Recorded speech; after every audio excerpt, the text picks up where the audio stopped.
Hi friends, this is Laura Vaughns and I am going to do an overview of chapter 5 of Mark Noll's America's God from Jonathan Edwards to Abraham Lincoln.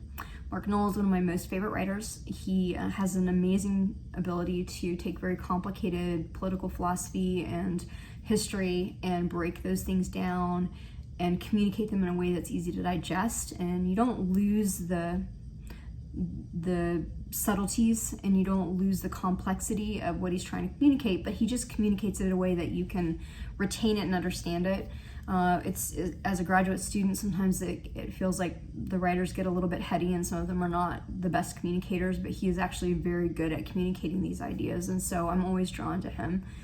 This particular chapter of the book is about what Alexis de Tocqueville referred to as a intertanglement of the spirit of religion and the spirit of freedom.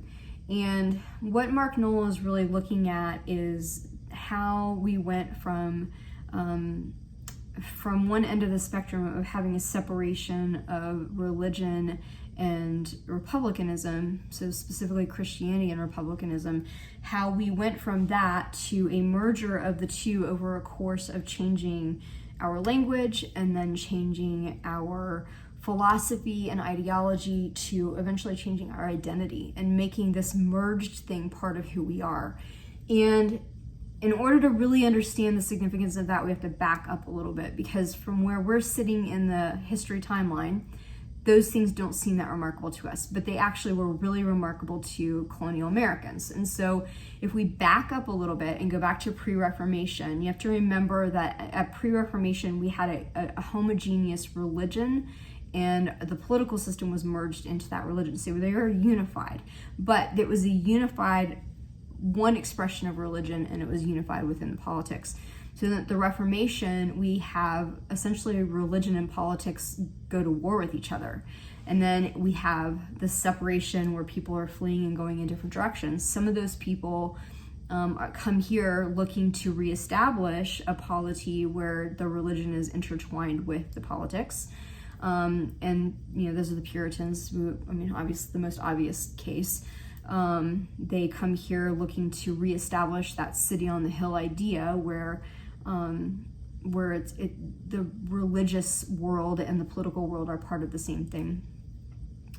But there's some things that happen within the country that change that experience for everybody. It changes everybody's idea about what that's supposed to be. And there's two that Mark Noll picks up on. The first one he starts with is the Great Awakening.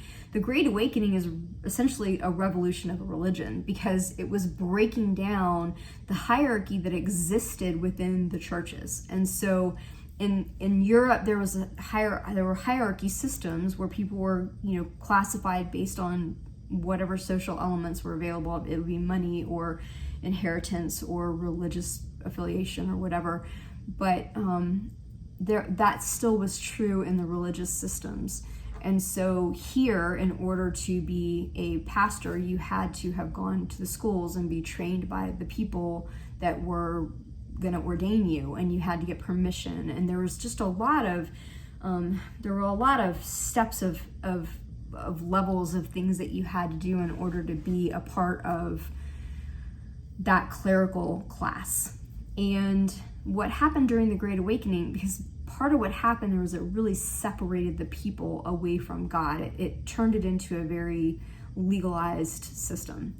And so during the Great Awakening, which is roughly 1730 to about 1740, we have this revolution where people like George Whitefield come over and say, hey, you know what? You don't have to be ordained by the church to go preach. If you feel like God has called you to preach, then just go preach. And there's this new idea of freedom. This ecclesiastical hierarchy gets broken down. So it's the first time you really see the separation, this pulling apart of the institution and the people having liberty, having a freedom. And it happens within a religious environment first. And then after that, we see sort of after the 7 Years' War, we see a second really important thing, which is sort of revolution of citizenship, where we see for the first time Americans are starting to not think of themselves as British citizens anymore, because Great Britain isn't treating them like citizens. And so they are angry, and they are starting to realize that they kind of have their own identity. And what Mark Noll is trying to get across here is that there is this evolution that happens in the language of the people that starts to change right about the Great Awakening. And it's bringing in sort of a revolutionary, patriotic ideology into the pulpit with regard to religion.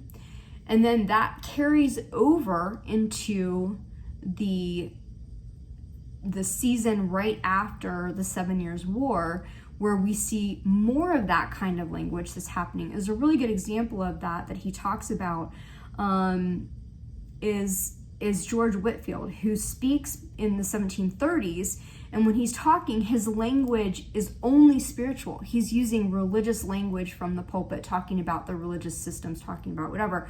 But then in 1766, right when the French Revolution is beginning to start, there's this merge of language that is it's a contraction of political language and spiritual language that are merged together. And it almost becomes this idea that liberty is a spiritual thing, that freedom is a spiritual thing. And we own that. That's us. That's who we are. We are spiritually free. We are free to follow one king. We are free to have one master. We are not slaves, because the Lord doesn't make us slaves. He makes us his sons and daughters. And so that idea, it starts in the church. It starts with the Revolution, the Great Awakening, and it just continues to move and evolve and change over time until we get to the Revolution, where there is a merger of lots of spiritual language around how people are talking about the revolution and about eliminating that seat of power from them, but they're from their lives with regards to the king, but they're talking about it in very spiritual terms. And so now we have this, it's a contraction of political and spiritual words and ideas that have come together and have started to mean the same thing. And they birth this Republican Christian hybrid baby that didn't really exist before, but becomes the identity of America.